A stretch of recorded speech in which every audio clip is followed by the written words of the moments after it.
like bring two of them instead of just one of them, and have one of them watch. Well, then we can have, if you even have more than two, we could have two of them sitting here doing it, and then another one watching what they're doing, or two more watching what they're doing. But this whole thing is complete, and it's pretty cool, and I think they'll like using this SketchUp thing. And then during the prep, I'll kind of show you what I have with that. Okay.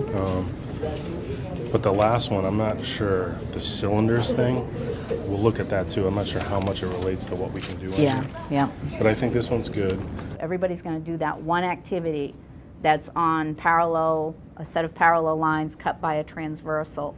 And there'll be a sheet that you need to print out. So if you go to your notes, read what you have to do. You want to bring up that worksheet so that you can print it. Actually, no. I think I'm going to have you upload it so that you can keep it down, minimize it, and put it on your home page. And then you can go to the assignment. You can go to Geometer Sketchpad and see what the assignment has you do, and you can fill in the worksheet as you go, and then you'll upload it at the end of class. You're going to give it a shot, and then bam, the review is kind of like your test at the end.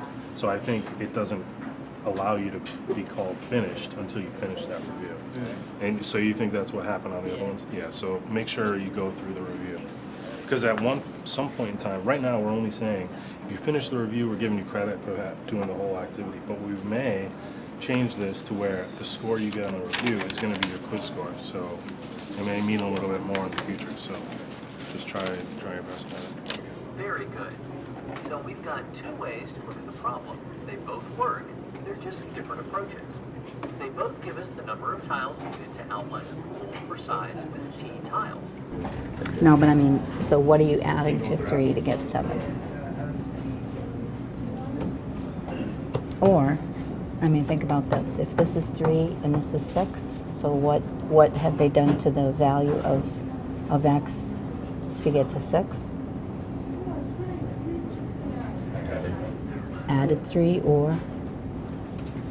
Multiplied by 2. Yeah, so if that one's multiplied by 2, then you're going to do the same thing to the value of Y. And whenever you have something inside the absolute value things, you just change it to positive. So now you have positive 18 plus 5 is 23. Yep. All right, so you're good.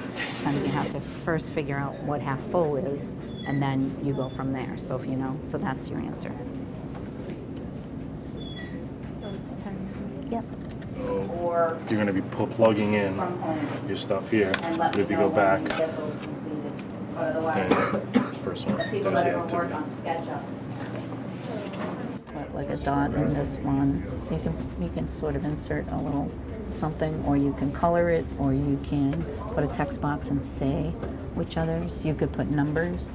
Like usually when you see one of these kind of images, they have 1, 2, 3, 4, 5, 6, 7, 8. Then you could say angle 8. Yeah. Okay. You're welcome. And then that's the one that you're going to upload on that next. You know how back on that page where the sheets were, you're going to go to that last one. You're going to save it in your network folder. So position 1. So position 1 is how it is here. Once you filled in that row, that column, you're going to move to position 2, which means you can just take this and like change the angle. So your second position, whatever it may be. Do you know what I'm saying? Okay. So do the first column first. You have a There's no question? specific way we do the next angle, though. No specific way. It's going to depend on how you change that transversal. Okay, thank you.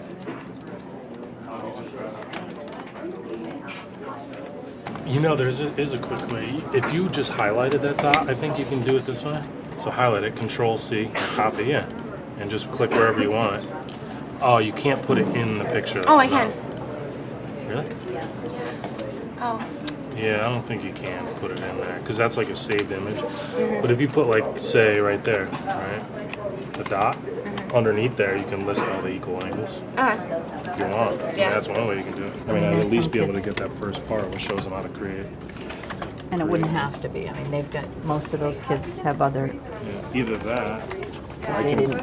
I can start with them, and I mean, we can have them show them that first step too. They just did that. Yeah, sort of like take them through the beginning part? Yeah, because they would know how to do that first part too. Okay. And be able to show them. And all of you already uploaded your thing onto JFYNet. That says Geometry Sketchpad upload. Okay, Casey.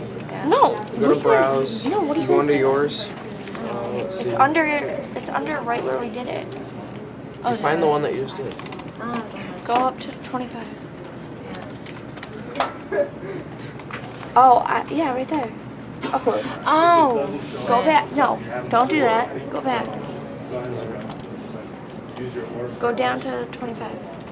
Use your orbit thing to kind of change the angle. Now you can kind of see where they're straight up. So go back. Upload.